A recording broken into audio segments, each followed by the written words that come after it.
just really excited to have you with us today, Darrick, for our Voices of Vision series to discuss economic systems and advancing economic power for all. So really excited to dig in. Are you ready? I'm ready, and I love the name of this series, particularly with the word power for all.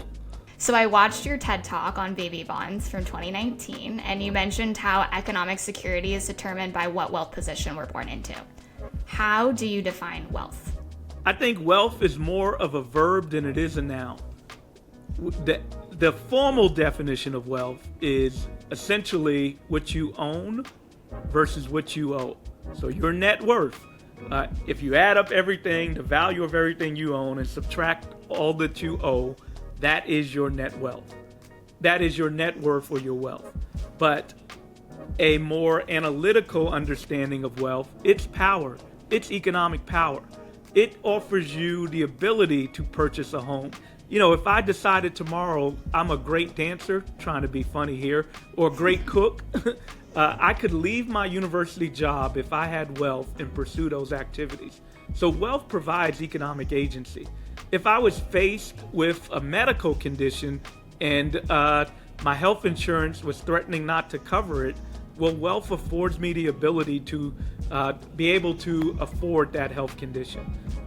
If I was faced with a legal challenge, wealth provides me access to an expensive legal defense to ensure that I'm able to defend myself in that domain. So the big aspect of wealth is its agency, what it affords you to do. Power. So let's talk more specifically about a policy that you're a big advocate of, baby bonds. So you've proposed a baby bonds program in the U.S. Can you give us an overview of that proposal? What baby bonds is aimed at doing is ensuring a birthright to capital.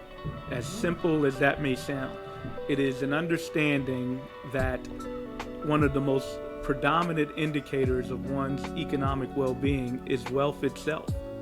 And it also understands that the way that most Americans attain wealth is having a capital foundation to put them in an asset that's going to passively appreciate over their lives. And I emphasize the word passive because the difference between a homeowner and a renter often falls down to a down payment.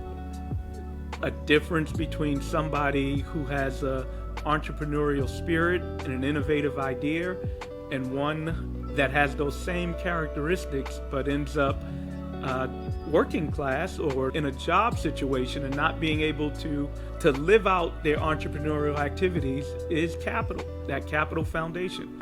We know that for many small businesses, it's family wealth that seeds access to them to be able to get a loan from a bank, a down payment. Anyway, I can go on and on and on. If I were to summarize it in a nutshell, baby bonds is intended to provide everybody with a capital foundation at a young age so they can prospectively build wealth.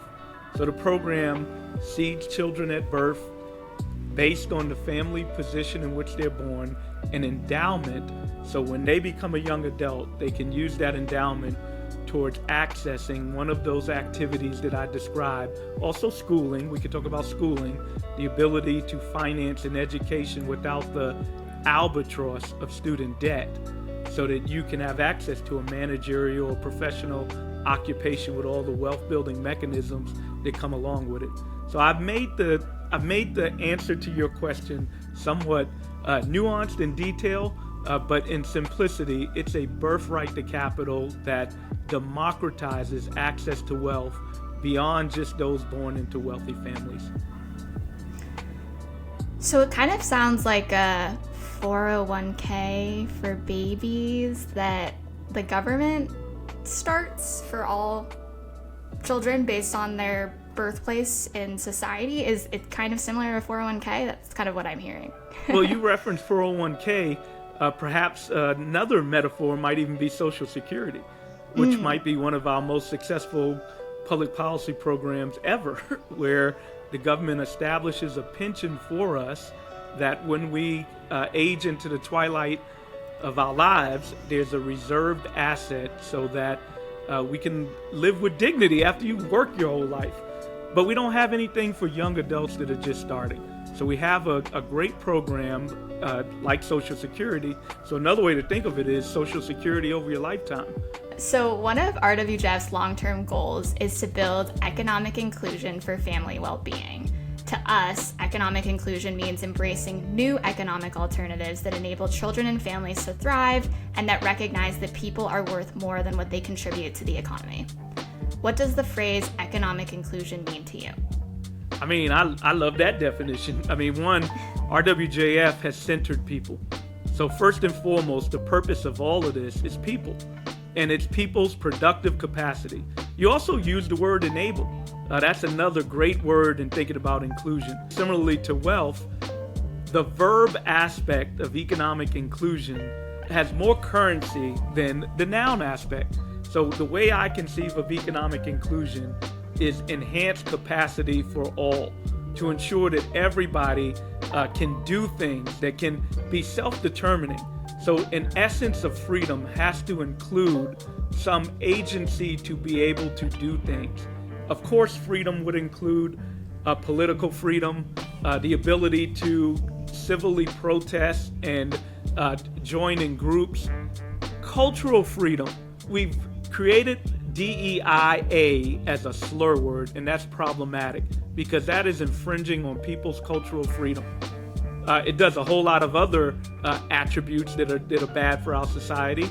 But this long-winded answer comes back to economic rights and economic inclusion in a verb sense, in the ability for all people, regardless of race, gender, religion, etc., to have access to resources and to be able to have mobility and agency in determining their life, to be productive in an economic sense.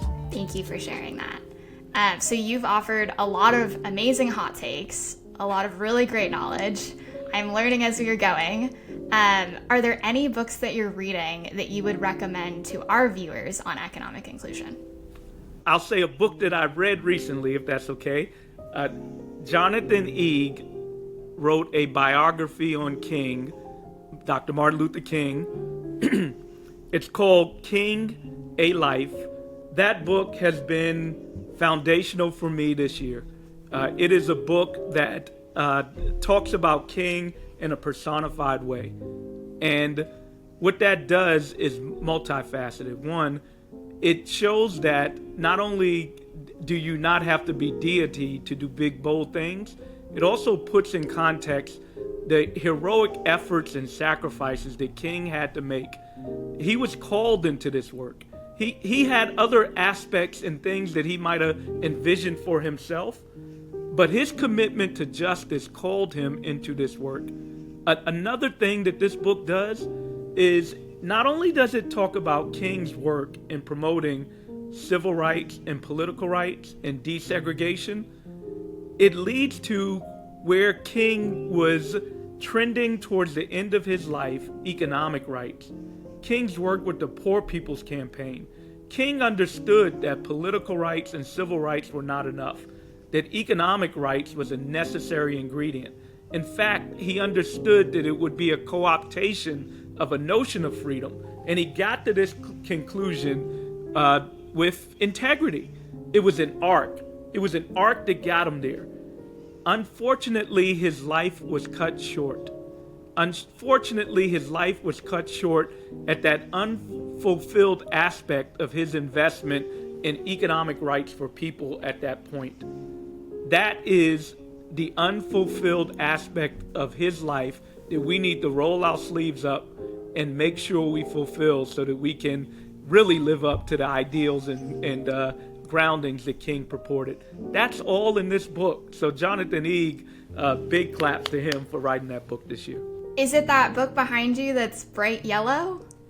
Oh yeah. I'm gonna try something. I'm gonna see if I can pull it up. It's big and bold back there, so. Oh, I did it. I didn't knock the books down. There it is.